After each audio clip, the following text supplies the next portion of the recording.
A Course in Miracles, Chapter 14, Section 5, The Circle of Atonement.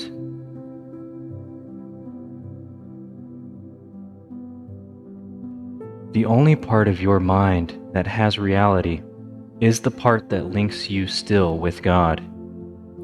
Would you have all of it transformed into a radiant message of God's love to share with all the lonely ones who have denied Him?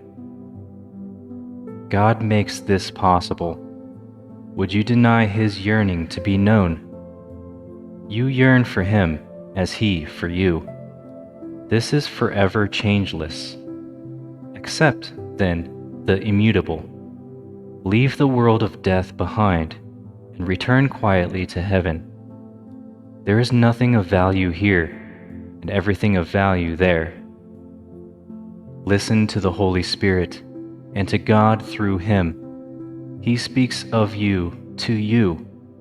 There is no guilt in you, for God is blessed in His Son, as the Son is blessed in Him.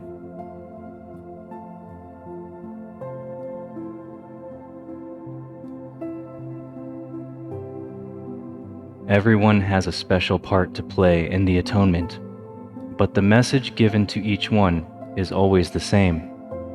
God's Son is guiltless. Each one teaches the message differently and learns it differently. Yet until he teaches it and learns it, he will suffer the pain of dim awareness that his true function remains unfulfilled in him. The burden of guilt is heavy, but God would not have you bound by it. His plan for your awakening is as perfect as yours is fallible. You know not what you do, but He who knows is with you. His gentleness is yours, and all the love you share with God He holds in trust for you. He would teach you nothing except how to be happy.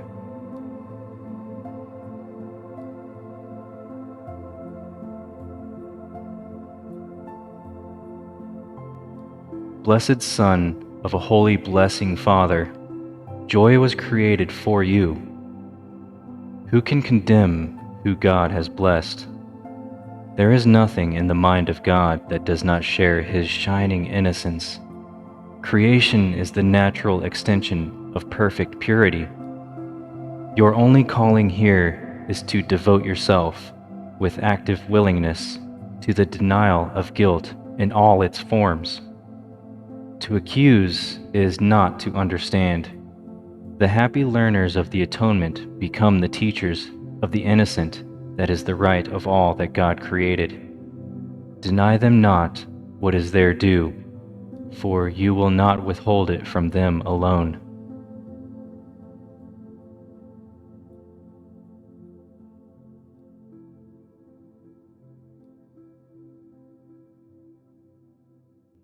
The inheritance of the kingdom is the right of God's Son, given Him in His creation.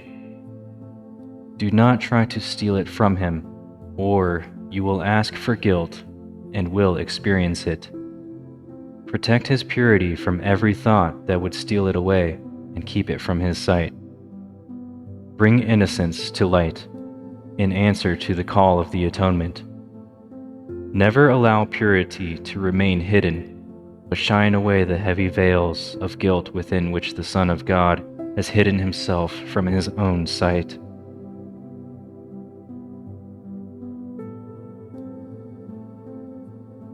We are all joined in the atonement here, and nothing else can unite us in this world. So will the world of separation slip away, and full communication be restored between the Father and the Son. The miracle acknowledges the guiltlessness that must have been denied to produce the need of healing. Do not withhold this glad acknowledgement, for hope of happiness and release from suffering of every kind lie in it. Who is there but wishes to be free of pain? He may not yet have learned how to exchange guilt for innocence, nor realize that only in this exchange can freedom from pain be his. Yet, those who have failed to learn need teaching, not attack. To attack those who have need of teaching is to fail to learn from them.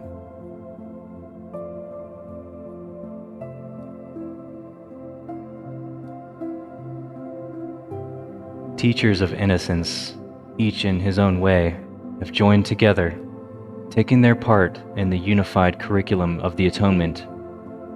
There is no unity of learning goals apart from this. There is no conflict in this curriculum, which has one aim, however it is taught.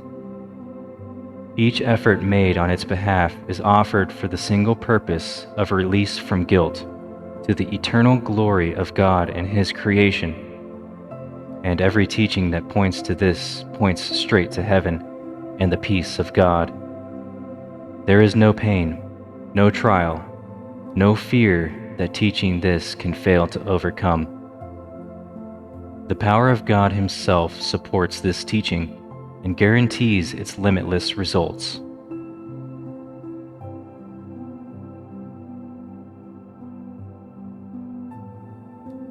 Join your own efforts to the power that cannot fail and must result in peace. No one can be untouched by teaching such as this. You will not see yourself beyond the power of God if you teach only this.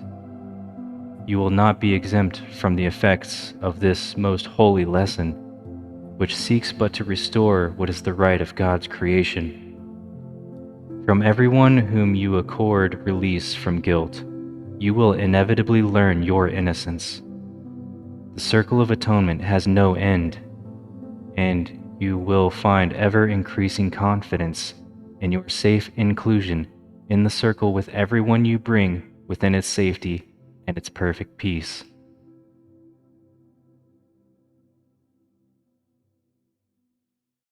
Peace, then, be unto everyone who becomes a teacher of peace. For peace is the acknowledgement of perfect purity from which no one is excluded. Within its holy circle is everyone whom God created as His Son. Joy is its unifying attribute, with no one left outside to suffer guilt alone. The power of God draws everyone to its safe embrace of love and union. Stand quietly within this circle and attract all tortured minds to join with you in the safety of its peace and holiness. Abide with me within it as teachers of atonement, not of guilt.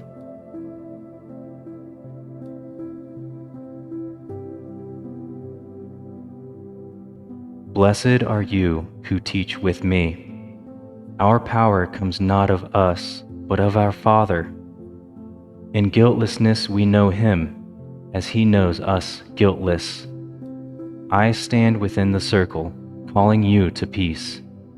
Teach peace with me, and stand with me on holy ground. Remember for everyone your Father's power that He has given Him. Believe not that you cannot teach His perfect peace. Stand not outside, but join with me within. Fail not the only purpose to which my teaching calls you. Restore to God His Son as He created Him, by teaching Him His innocence.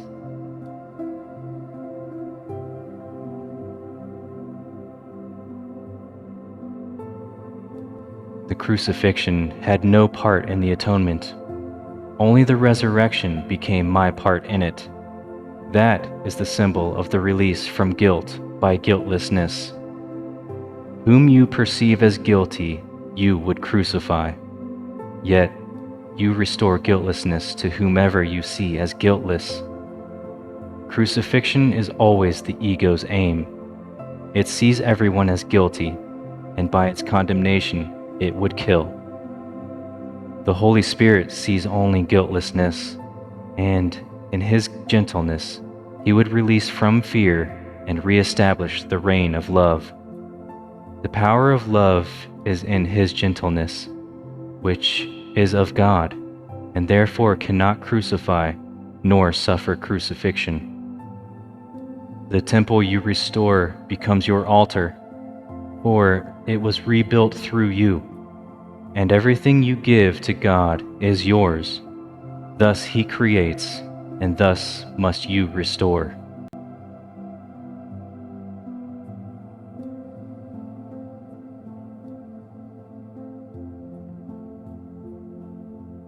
Each one you see, you place within the holy circle of atonement, or leave outside, judging him fit for crucifixion or for redemption.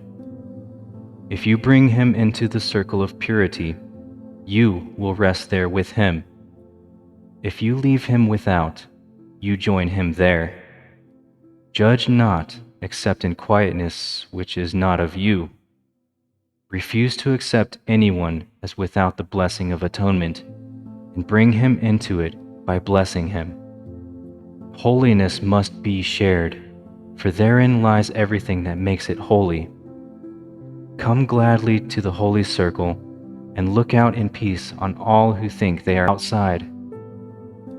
Cast no one out, for here is what he seeks along with you.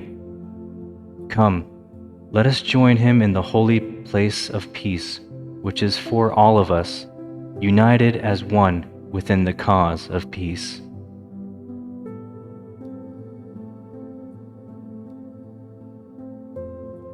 This concludes Section 5.